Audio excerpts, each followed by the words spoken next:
We now know that an EF3 tornado barreled through Beaver Crossing on Sunday. Now, 5 days later, recovery crews from nearly half a dozen agencies are aiding in cleanup. News 5's Lauren Conley has the latest. No, I haven't. Are you a resident or a volunteer? No, I was just driving by. It's residents and volunteers only in Beaver Crossing. We have the town of lockdown for construction. As recovery efforts continue on Friday. Today things are looking better than they have the last couple of days. Debris piles are starting to go down because they're being moved out. The electrical power is probably the single biggest issue. The Nebraska Emergency Management Agency, the American Red Cross, the Salvation Army, and the Army National Guard are among the many agencies coordinating efforts. The Red Cross has been doing a lot this week. We have been doing mobile feeding in the back of our emergency response vehicles, bringing snacks, waters, cleaning supplies, gloves, rakes that were donated. Mitchell Nisly's house was demolished in the storm. We were doing a lot of praying when we were down there.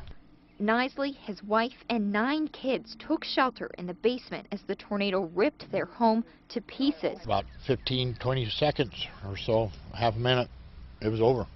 We heard a lot of crashing, stuff flying down the steps, 2x4s, insulation, limbs, leaves. Over the past week, Nisly says he's had more help than he knows what to do with. I really appreciate it. I can't thank him enough. I don't know how I'm going to ever thank him enough. But after 5 days of cleanup from nearly 2,000 volunteers, rubble and debris still litters the town.